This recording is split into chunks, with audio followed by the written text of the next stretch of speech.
What did you need as a child when you were growing up? Have you identified that? On today's episode of Out Here Trying to Survive, the podcast, we're going to be talking about that very thing. What our inner child needs, and 2 ways that I have learned to really come at this whole issue of healing our inner child through mindfulness and meditation. Meditation especially is my favorite. I love meditation. So let's get into it. As a survivor of multiple traumas, I created the Out Here Trying to Survive platform, including this YouTube channel and podcast, as a way to help Black and brown women of color survive all of everything that life has to bring us. I'm sure you guys have all seen that Instagram meme that says, be who you needed for yourself when you were a little kid. So what did you need? Did you need someone to put you to bed who never put you to bed? Did you need someone to cook you healthy meals who never cooked any healthy meals? Did you need someone to read to you at night? Did you need comfort? Did you need someone to let yourself express anger, etc.? Whatever you needed, be who you needed for that child right now. It's called Inner Child Healing Work, and that's what we're going to talk about today, y'all. But first, let me introduce myself. My name is Gracesandra. I am the host of Out Here Trying to Survive. I am an activist, a mental health advocate, and a fierce lover of all things Black and brown women of color. I'm just out here trying to help us heal and survive from all that we've been through. This podcast is a warm hug of solidarity from me to you, a celebration of our resilience thus far, and our determination to keep healing, surviving, and eventually thriving. Welcome. Did you know that your inner child carries unresolved wounds and trauma from your childhood? Did you know that our inner child carries deep-seated beliefs and patterns and even triggers that lead us to make conscious and very subconscious decisions that we might not even always be proud of? So that's what we're going to talk about today, is reconnecting with our inner child so that we can heal and truly make decisions that reflect who we are and who we want to be, and not a little girl running our life. But before we do that, let's talk about our sponsor. This episode is sponsored by Grace Actually, Memoirs of Love, Faith, Loss, and Black Womanhood, written by me. You can pick this up on Amazon. I will have the direct link in the show notes. All right, well, before we get into this inner child healing work, let's talk about a current event for today. So I saw today on Instagram that Kim Kardashian has made a deal with the NBA as the official underwear of the NBA. Who would have thunk it, right? Who would have thunk it? So I went to the shade room and saw some comments that cracked me up. One of them said, first full circle moment for Kim. Went from giving basketball players the panties to making them wear yours. I know that's right. That one cracked me up. Another one said, the NBA been in the Kardashians' underwear, literally. And then an oldie but goodie, one of my favorites, because I think it's so true. The devil works hard, but Kris Jenner works harder. One thing Kim Kardashian gonna do is she gonna stay in her bag. That is for damn sure. So let's talk about nurturing our inner child and embracing our inner child. Over a decade ago, I was in a marriage that was falling apart. And I remember my best friend saying to me, Grace, your little girl is running your life. And this is before I had a daughter. And this is before I knew anything about inner child healing work whatsoever. I had no idea what in the heezy she was talking about. I was like, what do you mean? I was crying. There was just a series of poor choices that I was making.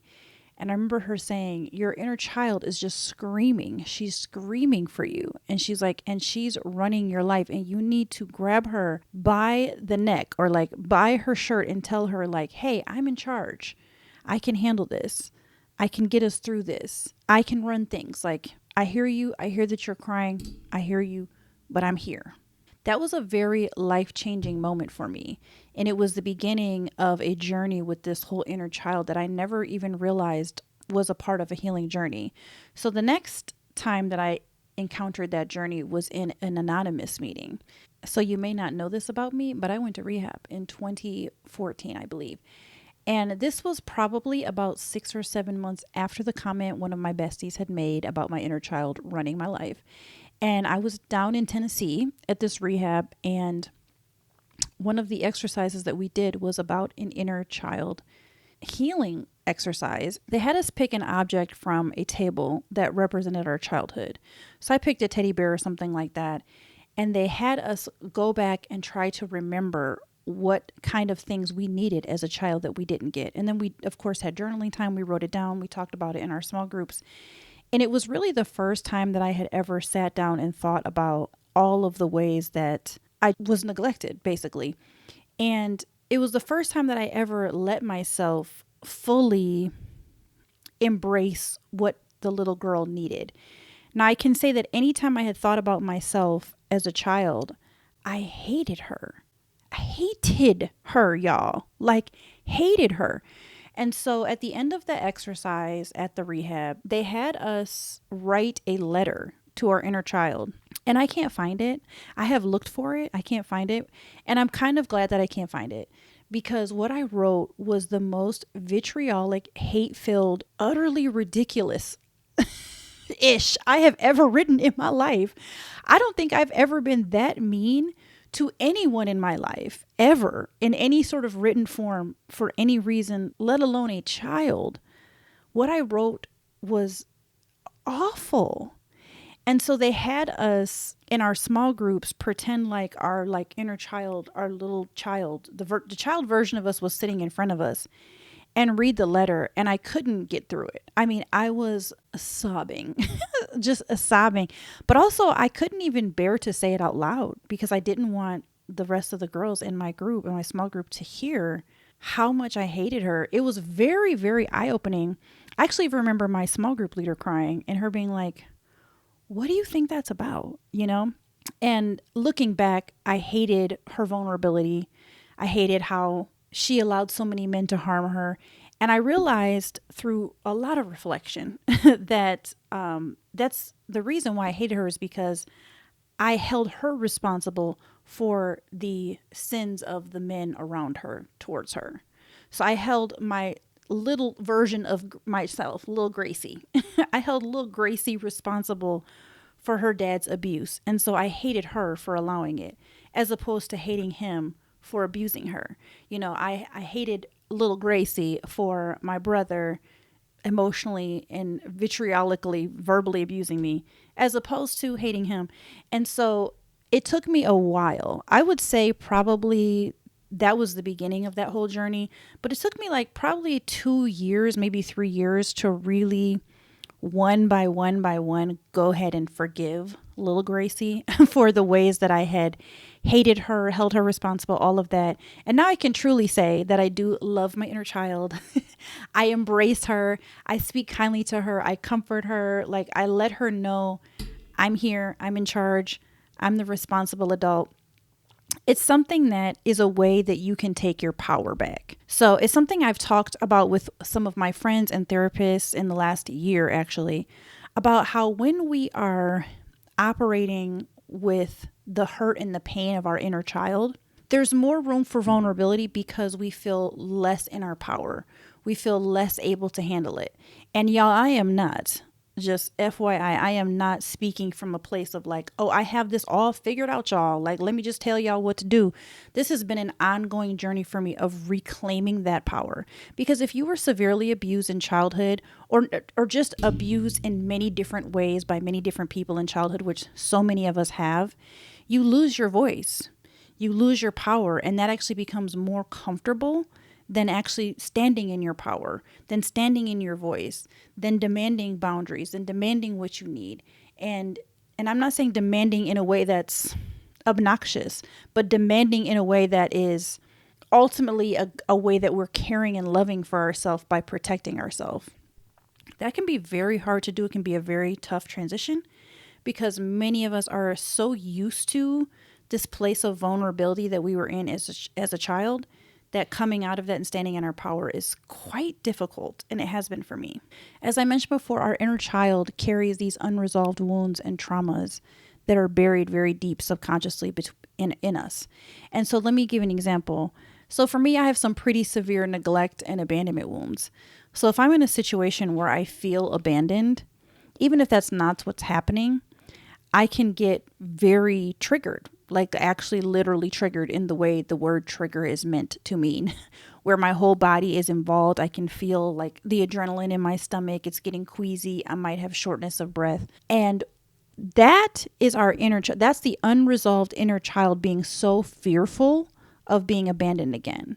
But what we can do to take back our power is say, No one at this point in our life can abandon us because we are a grown adult. No one can abandon us in a way that makes us feel the way that our little inner child is feeling.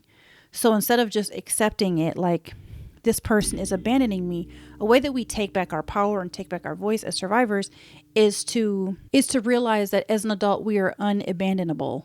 I don't think that's a word, but I think y'all get what I'm putting out, that we actually can say, that's okay. If you want to go, I bless you on your journey. You and I are meant to be on this journey together, and you can still feel pain, but it doesn't have to be this deep, gaping wound of abandonment and neglect once you deal with the inner child that's feeling that way.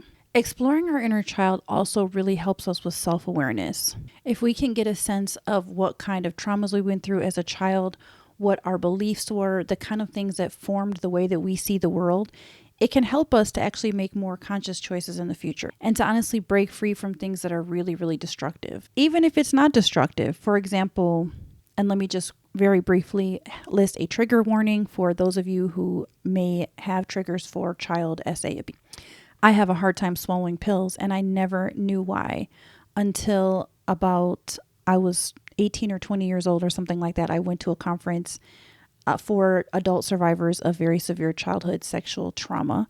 And I realized that that was a very common side effect for girls who had to perform oral during childhood sexual abuse.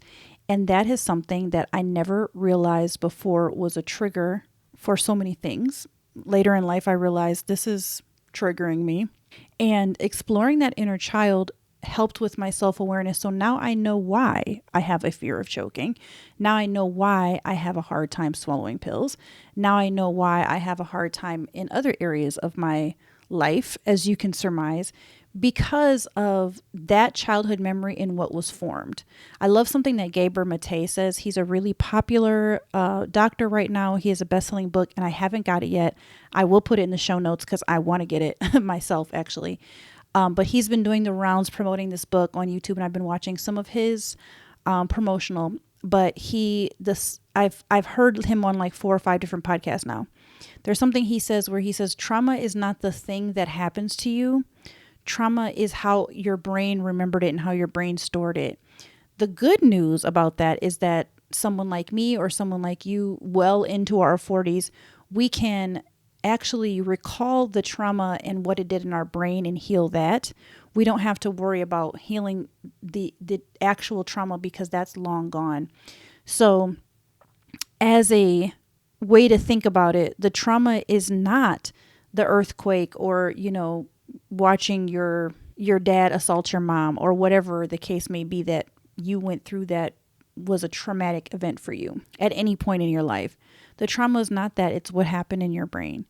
And now we can address and adjust for that by figuring out what that child was thinking and feeling at that time, even if that is not something that you remember. And Gabor Mate talks a lot about this because a lot of his trauma was in the first 3 years of his life. He was born into a war zone.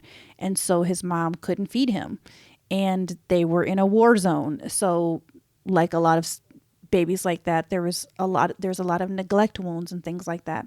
But if you're interested in this from a medical perspective, please read Dr. Mate's book.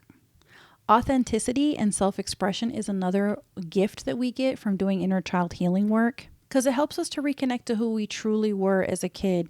And if you notice, whenever you're doing anything, whether it's for a class or for an entrepreneurial endeavor, at some point, someone's going to ask you to write down, like, what did you want to be when you were a kid? What did you want to do when you were growing up? What brought you the most passion and the most light? A lot of that stuff that got squished down for so many reasons, or people were like, oh, your art sucks. Or, kids at school, or your parents saying like, well, don't think you can make a living being funny, or you certainly can't go into acting, or whatever it might be that our parents said to us, or the neighbor kids or whoever that squished down and dampened all of our dreams and hopes and desires. Often that little kid, that part of us when we were a little kid, knew who we want to be, what we want to do, the kind of person that we are, how we want to dress, how we want to look. And there's so much about my life when I look back that I'm like, yeah, I really knew a lot of who I was, but it just seemed so crazy at the time.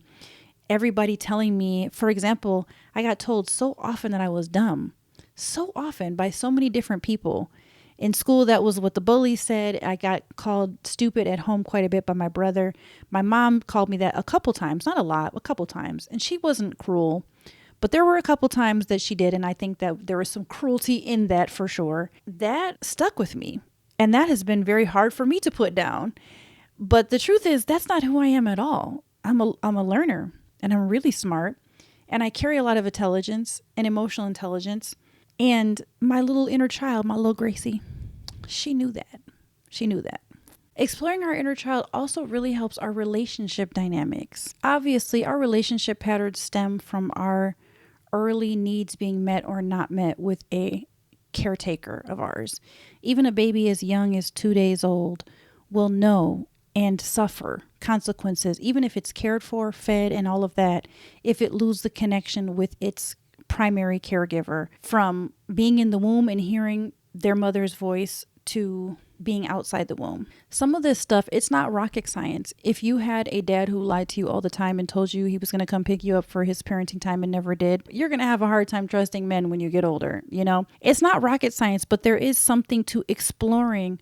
What was it that I was feeling then? What are the deep, big emotions that happened? What are the connections that I made? Because if as a result of that, for example, your dad always stood you up, and then you're on a date and you get stood up by a dude, the kind of feelings that you are going to have is going to be so big and intense and so much more than, say, my situation where it was different. My dad was abusive, but it was a different kind of abuse. In order to heal from that, in order to have a normal response to things that happened around us, it's helpful to explore how and why our inner child processed those events the way they did. Nurturing our creativity and our just spontaneous playfulness is another way that healing from our inner child and doing healing inner child work really helps. Our inner child was a source of creativity and, like I said, spontaneity and imagination and playfulness and all of what was good about us before the world stamped it down. Like, no, you got to be this one thing. You got to go this one way and you got to look this certain way. That's kind of why I love this generation, this newer generation, Generation Z or Y, X, who, I don't know. The younger kids, y'all, the young folks these days, of which my children are a part, because I have a 18-year-old and a 14-year-old and a 7-year-old. But the 14 and 18-year-old, what I love about that range is the kids these days are just look at how they want to look. They wearing what they want to wear. They doing their hair. One side is purple, one side is pink. They doing whatever they want to do. And I love that because they don't feel like they have to be so, everybody got to look a certain way. We all have to follow this certain path in order to be okay. And if that was you, so I'm Generation X, I'm either a young Generation X or a elderly millennial. But for those of you in my age range, you know that was what was expected of us, was to look conformity. Basically, conformity was a certain way. But our inner child, most of us wanted something else besides conformity. Who wants conformity? Nobody wants conformity. So if we can nurture and figure out what did our inner child want, need, what would our inner child have wanted to look like, smell like, how would our inner child have wanted our hair to be done, that kind of thing. It can help us tap into what we can do today to bring ourselves more joy. So something I've talked a ton about is I use the Silk and Sonder journal and I get a bunch of stickers because when I was a kid, I remember loving stickers. And so it's a way that I care for my inner child and say, hey, let's do something fun. I don't always say that to myself, but basically give myself the permission to do something that was so fun to me as a kid that's still fun, but it feels quote unquote childish.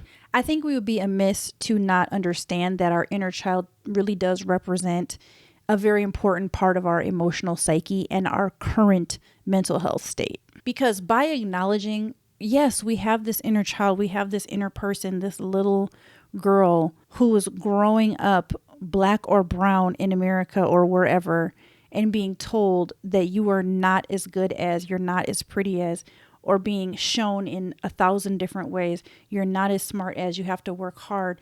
All of those things can really grate on a person's soul. And especially a child when there's not a lot of explanation, like, why is it this way?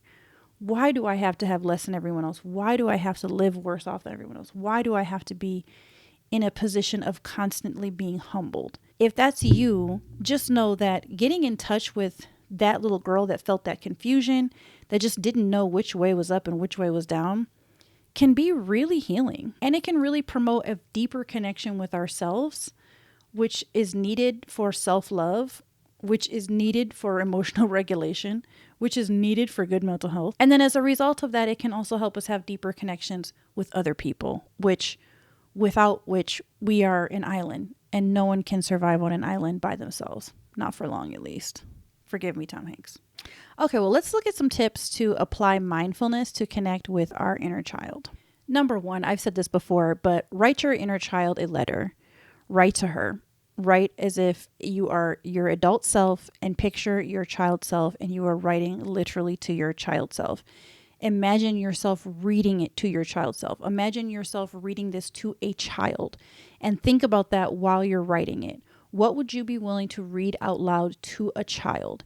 And really, there's no rules. Just come at it with whatever flows, like let it flow, like Toni Braxton, let it flow. Whatever comes out, whether it's love, confusion, anger, just write and write and write and write and write. While you're thinking about your inner child, while you're imagining how you might heal parts of you that have been left dormant for a long time, pay attention to what's happening in your body. This is something my counselor said to me so many times. How did you feel when that happened? How did you feel? I actually got sick of him asking after a little while, because I was like, Gerald, what you mean? But basically, he was trying to help me be very, very cognizant of what was happening within my body in any situation where I felt triggered, sad, traumatized, anything. It is a great mindfulness practice in general to figure out what is happening in my body when I go on a date with someone. What is happening in my body when I stand up for myself? When I write my inner child a letter? When I'm watching a scary movie? Whatever it is, just an awareness of what's happening. And I realized by doing that, I became a connoisseur of my own body in some ways. And that in and of itself is a mindfulness practice that was kind of mind-blowing after a while, because stopping to do that is just not something we're taught. We're just not taught this. There's just no curriculum whatsoever for stopping to figure out what is happening in me right now. And I realized that so often, because when I was seeing my therapist regularly, like every single week, that's at the time I was also dating pretty regularly. And I was realizing that there were certain men, I could be around them for a very short amount of time, like on a first date, and my body would just be going nuts. Just craziness. Like I could feel my stomach turning, or I could feel like a little shaky or whatever. And I just realized, like, my body is telling me pretty much constantly whether someone is safe or not. And I can sit here and tell you 100% of the time, when I have really listened to my body at times where I'm introduced in new scenarios, not necessarily with men, it's right. Y'all, it be right. It's right. And so when I'm around someone new, let's just go with the dating thing, and peace just comes over my whole body, just peace, a sense of peace. It really stands out because that so rarely happens. So paying attention to your body is a wonderful, wonderful mindfulness hack, and will really, really help you get in touch with what's going on as you're exploring what your inner child needed for you to reparent. Another mindfulness hack that you can use to really love on your inner child and begin this inner child healing work is to speak directly and lovingly and kindly to your inner child. And that is something I do, especially when I'm freaking out about a situation that I don't know how I'm going to handle, especially financially. This past year, I've had like a rough financial year, and I would just tell my inner child, like, hey, it's okay. I'm the adult here. I'm going to figure this out. Like, take some deep breaths, calm down, you know? And there were a few times I did that, and it helped. And there was a few times where I was having big anxious attachment episodes with various dating situations. And I just said to my inner child, like, hey, listen, nobody's neglecting you. Nobody's abandoning you. You're all good. Like, it's okay. Just take some deep breaths. And even if this guy doesn't want you anymore, what if he is abandoning you? then he leaves and you're still fine because I'm still here. I'm still here. Another thing that I do to really, really love on my inner child is I actually write the words, I love you, Grace, or I love you, Gracie, every single day in my journal. I use the Silk and Sound journal, as I mentioned, and I write that every day at the top of that day.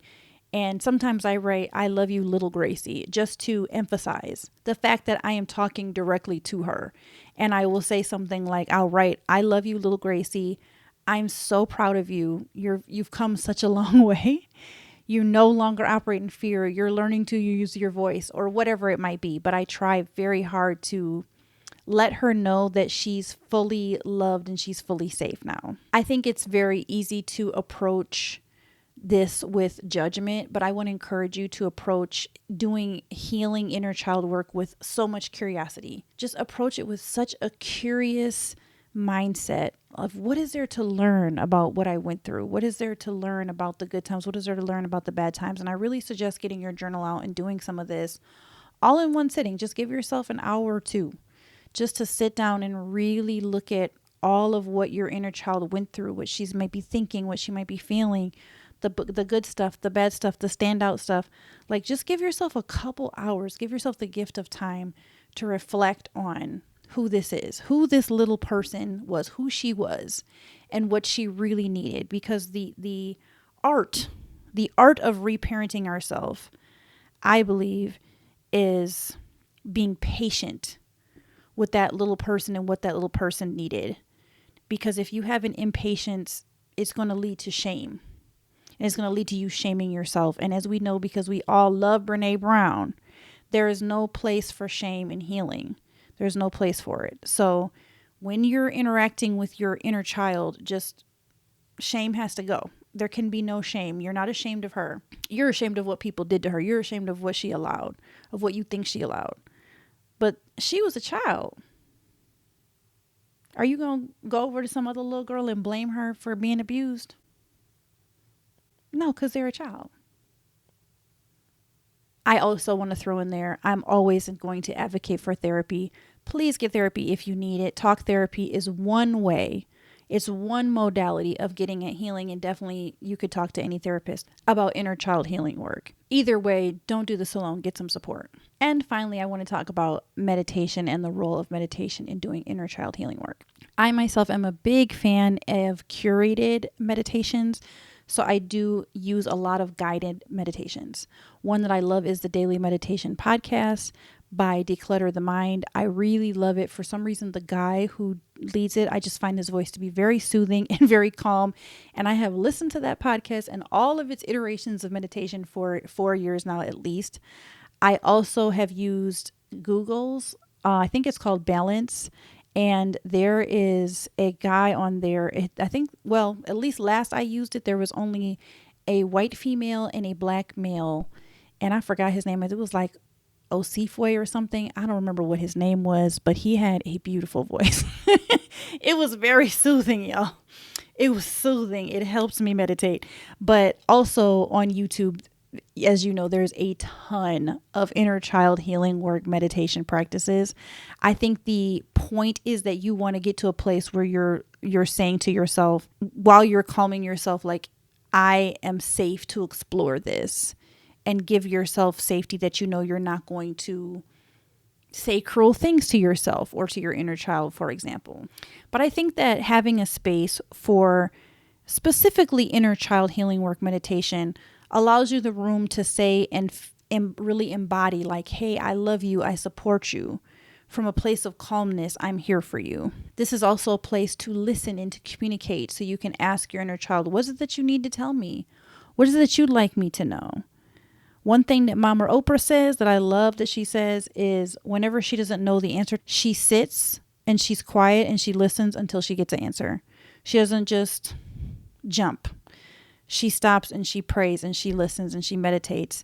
And I think that can be true in the same way with our inner child. Like, if we can sit with ourselves and just be quiet and say, what do you need from me? What do you want from me? What do you need so that I can emotionally regulate more often? How can I get you to calm down? I believe you'll get your answer.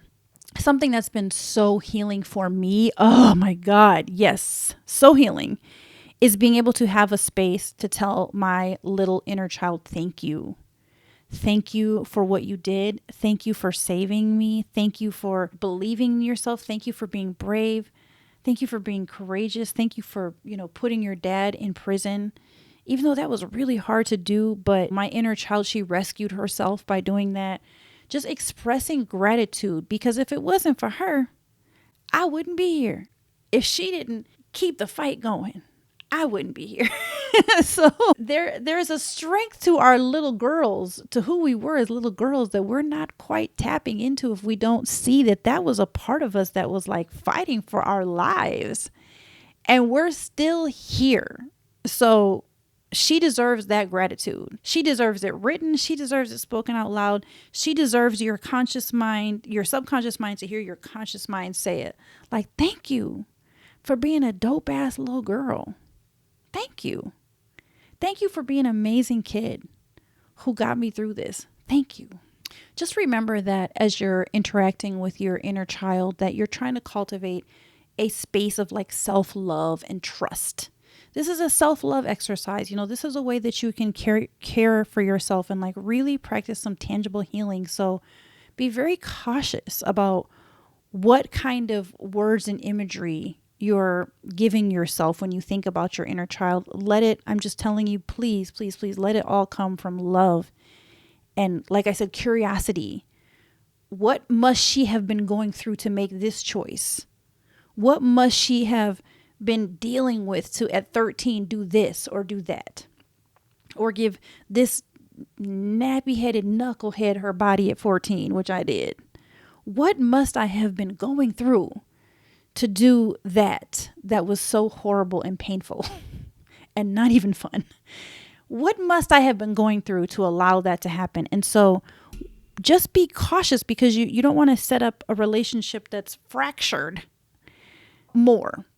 So when you're dealing with this, when you're thinking about it, when you're writing, when you're listening, make sure you're setting up a safe environment for a child. And just remember, like, that little inner child is a part of your emotional psyche. So don't set up like a BS environment of shame and hate and mercilessness.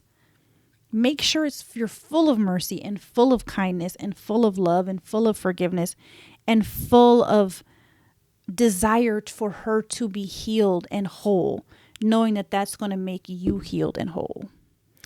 If you got value out of this podcast, please leave me a review on Apple Podcasts. Please subscribe everywhere that you listen to podcasts. Don't forget, you can view this podcast on YouTube, on my YouTube channel, Out Here Trying to Survive, if you want to watch me go through it. Follow me on my socials, Facebook, Grace Sandra Wright, and on Instagram, Grace_Sandra_.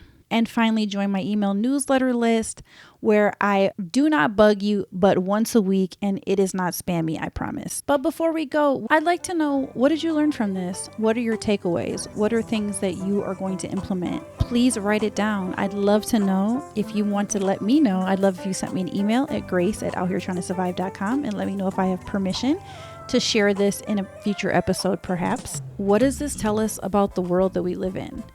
I think for me, knowing that healing work is possible from trauma that happened several decades ago is really hopeful. It's hopeful to me. Thank you so much for listening and or watching. I pray that you all have a wonderful week, and I'll see you next week. Bye.